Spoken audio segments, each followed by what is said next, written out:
Hello everyone, welcome to Uni Coaching Classes Bajaj Nagar. So students, in the last lecture we have seen our lesson that is the 1.5 the necklace. So we have seen the first part of it and still the second part is remaining. So we will have the two lectures of the second part. So today we will have the first lecture and in the next one we will have the second. Okay. So you can please open the page number 22 of your textbook. In the last lecture we have seen that actually the girl Mathilde who had to marry with a minor clerk in the Ministry of Education, but actually she had a great desires to live a life. So actually she was feeling to live a life of rich, but as soon as she got the invitation to the party of the ministry or the education ministry, so that time she had borrowed one necklace from her friend, and actually she had lost it. Okay, so after that we will see today. Okay, so let's see page number 22, first three lines. They looked in the folds of her dress, in the folds of her cloak, in her pockets, everywhere, but they could not find it. So you can see it. So they were trying to find that diamond necklace. So first they looked it in the folds of her dress. So actually जो भी dress है, dress में कहीं तो भी अटक गया है क्या, ये देख रहे थे. In the folds of her cloak, जो भी उसका cloak, cloak means what mean by cloak. Cloak means एक लॉन्ग गाउन होता है, लूज कोट होता है, जो कि आप कह सकते कि एक गारमेंट जो होता है उससे स्लीव्स नहीं होते हैं और जो नेक को फास्टन किया होता है, अटकाया हुआ होता है. तो पूरा एक ही ड्रेस होता है वो, actually from neck to the your feet. Okay, means actually to the your leg. जो भी आपका लाइक पाँव तक पूरा ढका हुआ एक क्लोक होता है, गाउन टाइप, उसे आप कह सकते हैं लूज कोट. ओके, सो एक कोट में भी देख रहे थे, इन हर पॉकेट्स में देखा, everywhere they looked everywhere but they could not find it, मगर उन्हें मिला नहीं. सो देखिए, बहुत ही बड़ा प्रॉब्लम हो गया था. अभी डायमंड नेकलेस था और डायमंड नेकलेस नहीं मिल रहा था. So are you sure you still had it on when you left the hall, he asked. So actually they are thinking about the where it may have fallen. Okay, तो अब वो सोच रहे कि एक्चुअली जो हमने हॉल छोड़ा तब भी तुम्हारे गले में वो हार था क्या. So she said yes I touched it in the hall at the ministry. So उस हॉल में मैंने एक बार हार को टच किया था, तो वो हार वो मिनिस्ट्री हॉल में 100% था. जहाँ पे पार्टी थी वहाँ पे 100% वहाँ पे हार था. But if you had lost it in the street we would have heard it fall, it must be in the cab. अब वो सोच रहे हैं कि अगर हम रास्ते से चलते हुए अगर गिरता था तो हमें उसका आवाज़ सुनाई देता था, मगर एक्चुअली नहीं सुनाई दिया. So actually it must be in the cab. तो 100% वो कहाँ पे होगा, कैब में होगा. So yes that's probably it. Did you take his number. तो कहते हैं हाँ येस वैसा ही होगा. तो तुमने उस कैब ड्राइवर का नंबर लिया है क्या. So she says no. So अगर नंबर नहीं है तो हार मिलना तो बहुत ही इम्पॉसिबल है. They stared at each other stern. So now they are looking at each other stern. Stern means आप कह सकते कि कुछ भी अब उन्हें समझ में नहीं आ रहा था. They were stern means speechless. वो अवाक हो गए थे, सरप्राइज हो गए थे, आप क्या करना. At last Loisel put his clothes on again. I'm going back, he said. तो अब लॉयजल जो है, मिस्टर लॉयजल, वो उन्होंने फिर से कपड़े पहने और कह रहे कि एक्चुअली मैं फिर से जाके देखता हूँ. Over the whole route we walked and see if I can find it. जो भी हमारा रूट है, जो भी हम रास्ते से आ रहे थे, उस रास्ते से मैं पूरे देखूंगा. And actually I to see, actually I will see that if I can find it. अगर मिलता है तो हम देखेंगे. सो देखिए next three lines. He left, वो वहाँ से निकल गया. She remain in her ball dress all night. जो भी उसने एक क्लॉक पहना था वो उसी ड्रेस में वो रात भर वहाँ पे बैठी थी. हर माइंड ब्लैंक, उसे समझ में नहीं आ रहा था कि क्या करे अब. Her husband return at about 7 o'clock, और उसका जो हस्बैंड है वो कब आया? 7 o'clock morning. He had found nothing, फिर भी उसे कुछ भी नहीं मिला था। तो देखिए बहुत ही बड़ा प्रॉब्लम है। Next 3 lines, he went to the police to the newspapers to offer a reward to the cab companies everywhere the tiniest glimmer of hope led him। अब वो पुलिस के पास गए, न्यूज़पेपर्स वालों के पास गए कि एक अटैचमेंट डालिए, एक हार गुम गया, अगर कोई ला के देता है तो रिवार्ड उसे दे के दिया जाएगा। टू द कैब कंपनी, जो भी कैब कंपनी उनको भी उन्होंने संपर्क किया, उनसे भी। So everywhere the tiniest glimmer of hope led him. So actually what mean the glimmer of hope, तो आप उसे कह सकते कि एक उम्मीद की किरण, एक छोटी सी भी उम्मीद की किरण अगर उन्हें कहीं दिखती थी तो वहाँ पे वो जाता था, वो देखता था, एक बार करके देखता था। यहाँ पे glimmer of hope means what, I can say to you that the faint wavering light, और वी कैन से अ फेंट hope, a ray of hope, we can say a फेंट अ रे ऑफ होप मीन्स एक हल्की सी उम्मीद की किरण। Okay यहाँ पे देखिए, मैंने बोला आपको इसका आंसर है वो, आपको एक आधा मार्क के लिए आ सकता है एग्जाम में, तो आप याद रखिए और नोट डाउन कीजिए कहीं तो भी। अ फेंट रे ऑफ होप मीन्स हल्की सी उम्मीद की किरण। ओके यस, लिख लीजिए। आगे चलिए अब। She weighted all day in despair at this frightful disaster. पूरा दिन वो वैसे ही सोच रही थी, and in despair, despair means बहुत ही निराश थी, उदास थी। At this frightful disaster, frightful means fearful, और डिसास्टर मीन्स आपत्ति, जो संकट उन पे आया था, वही बात, वो फियरफुल भयानक ऐसी आपत्ति के बारे में ही वो निराशा जनक ऐसी स्थिति में सोच रही थी। सो देखिए अब यहाँ पे एक क्वेश्चन आया है, ये question, what efforts did Loisel make to find the necklace. तो मैं पहले कहूँगा, Loisel traced the entire route back to the party venue. He then went to the police, to the newspapers to offer a reward to the cab companies, and everywhere the tiniest glimmer of hope led him to. तो इतना इसका answer होगा। एक 2 mark के लिए question आ सकता है। तो कौन से काम किए देखो उन्होंने। ओके एक पहली बात तो मैंने कहा आपको कि जो एंटायर रूट है उसने वो वहाँ पे गया था, वो पूरा देखा कि कहीं मिलता है क्या, तो ये एक आंसर है। उसके बाद में ये जो 3 लाइन्स है, ये 3 लाइन्स वहाँ पे एक आंसर में आ सकती है। तो 2 मार्क का क्वेश्चन है, याद रखिए।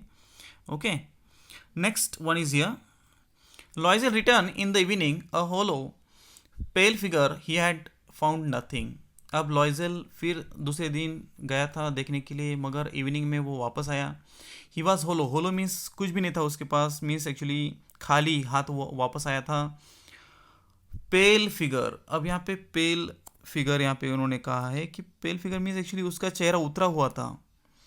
सो he was an unhappy like exhausted person. यहाँ पे आप लिख लीजिए an unhappy exhausted person. Okay तो उसके पास कुछ भी नहीं था। You must write to your friend, he said, tell her you have broken the clasp of her necklace and that you are having it mended. तो उसने कह दिया कि अब तुम्हारे फ्रेंड को लिख दीजिए। क्या लिखना है कि उसे बताओ कि जो भी क्लैस्प है, यहाँ पे क्लैस्प का मतलब क्या है, सो जो भी एक हुक होता है जो दोनों पार्ट्स को जोड़ता है, दैट्स कॉल्ड क्लैस्प। उसे आप बकल कहते हैं, आंकड़ा कहते हैं। सो मैं ऐसा कहूँगा कि इंग्लिश में उसका आंसर हो सकता है a fastener used to hold 2 ends is called as a clasp. Okay तो उसका क्लैस्प टूट गया और उसे मेंड करने के लिए मीन्स रिपेयर करने के लिए, यहाँ पे है देखिए मेंडेड मीन्स रिपेयर्ड, रिपेयर करने के लिए डाल दिया है, ऐसा उसे कह दो। तो क्या होगा, it will give us time to look some more. तो हमें कुछ देर और कुछ वक्त और मिलेगा हमें उसे ढूंढने के लिए। She wrote as he dictated तो उसने जैसे बताया उसने वैसा लिख दिया। Okay.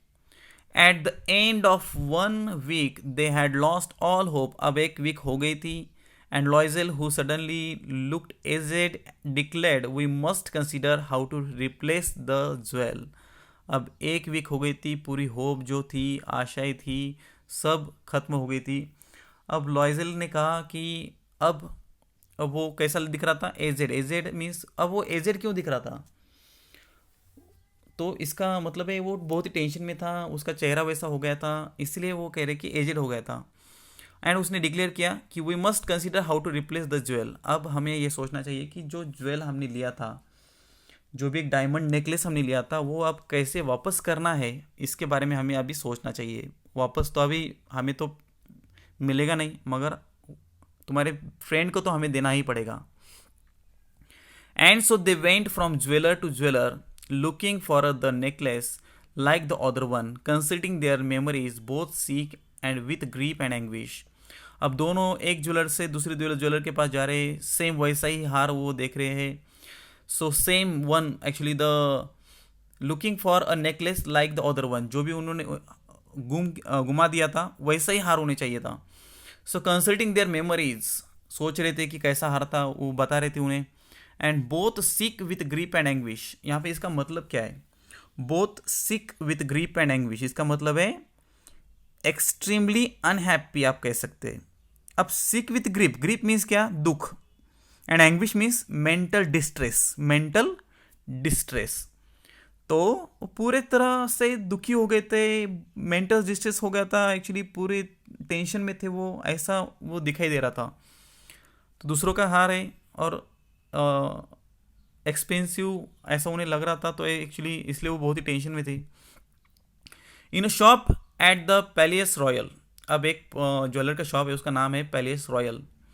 They found a string of diamonds which seem to be exactly what they were looking for, और उसी शॉप में उन्हें एक स्ट्रिंग मीन्स एक हार दिखा, जो सेम वो जो देख रहे थे उसी तरह का, वही डिज़ाइन का हार वहाँ पे उन्होंने डायमंड का देखा। So it was worth 40,000 Franks, और उसकी कीमत थी 40,000 Franks. They could have it for 36,000, और वह दुकानदार उन्हें वह हार 36,000 फ्रैंक्स में देने के लिए तैयार था। तो देखिए बहुत बड़ी अमाउंट है, अब ये अमाउंट इतनी उनको लगेगी। चलिए अगले पेज की तरफ, 23 नंबर का पेज है, 23 page number. So they beg the jeweller not to sell it for 3 days, और उन्होंने एक वक्त मांग लिया, एक डील की उनके साथ कि 3 दिन का वक्त दीजिए, ये हार आप 3 दिन में नहीं बेचेंगे। And they made an arrangement that he would take it back for 34,000 francs if the other necklace was found before the end of February। और एक उसके साथ डील भी की थी, एक अरेंजमेंट की थी कि अगर पहला हार फेब्रुवरी के एंड तक अगर मिल जाए, तो ये हार वह व्यक्ति 34 फ्रैंक्स में वापस लेने वाला था।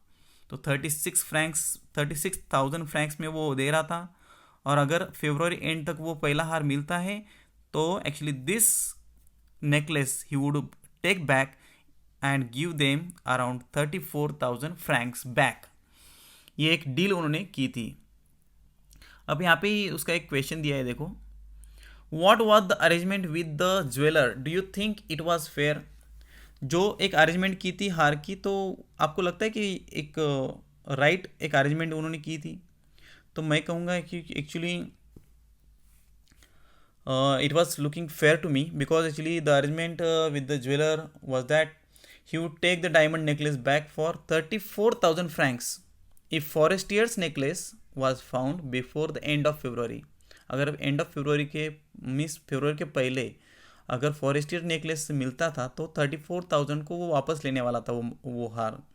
Okay, so actually as per this, in my opinion, it was fair deal since the jeweller had already reduce the price for them. एक पहली बात तो है, एक 40,000 फ्रैंक्स का हार क्या कर रहा था वो 36,000 फ्रैंक्स में दे रहा था। और दूसरी बात तो ये है कि एक्चुअली वो वापस अगर वो हार मिलता है जल्दी, तो वो हार 34,000 फ्रैंक्स को वापस लेने के लिए तैयार था। So it's a fair deal. So and he was even ready to take the diamond necklace back at a reasonable return. ऐसा ना हो तो एक्चुअली बहुत ही रीजनेबल रिटर्न दे रहा था वो, 34,000 फ्रैंक्स वो वापस दे रहा था। तो बहुत ही एक अच्छी डील थी, I think so. Okay, as per my view. हाँ, ये 2 मार्क के लिए क्वेश्चन पूछा जा सकता है। देखिए आगे, लॉइजल had 18,000 francs which his father had left him, he would borrow the rest। अब देखिए लॉइजल के पास अराउंड 18,000 फ्रैंक्स थी जो भी उसके फादर ने छोड़े थे एज अ एक संपत्ति उसके फादर की। He would borrow the rest, अब बाकी तो उसे लाना पड़ेगा। जो भी 18,000 फ्रैंक्स अभी बाकी है वो तो उसे लाने पड़ेगा कहीं से भी दो, ऐसा नो। तो देखिए कैसा क्या करते वो, एंड ही डिड बोरो, और उसने ला भी लिए। कैसे पैसे लाए देखो, he give notes, made ruinous agreements, dealt with every type of money lender. तो उन्होंने क्या किया, पैसे लाए मगर कैसे, कुछ नोट्स लिख के दिए। मेड यूनस एग्रीमेंट्स, कुछ एग्रीमेंट ऐसे किए कि बहुत ही रूनस थे। रूनस मीन्स इसका मतलब क्या है कि एक्चुअली इसे आप कैसे कि बर्बाद करने वाले ऐसे कुछ एग्रीमेंट उन्होंने किए, लीडिंग टू हेवी लॉस और र्यून। तो उसे आप ऐसा कह सकते कि ऐसे भी कुछ डीलिंग उन्होंने की थी। So dealt with every type of money lender, और जो भी साहूकार जो भी उसे इंटरेस्ट लगा रहे थे वो उसे एग्रीमेंट उसने किए थे वैसे भी। तो जो भी रूनस ऐसे एग्रीमेंट उन्होंने किए थे वहाँ पे। Then he went to get the new necklace and laid down on the jeweller's counter 36,000 francs. और देखिए अब ये न्यू नेकलेस लाने के लिए वहाँ पे गए थे और उन्होंने 36,000 उसके ज्वेलर के काउंटर पे रखे थे। कुछ भी करके उन्होंने 36,000 वहाँ पे कलेक्ट किए थे और वो हार ले लिया था। देखिए आगे, When Madame Loisel took the necklace back, Madame Forestier said coldly, "You should have returned it sooner. I might have needed it."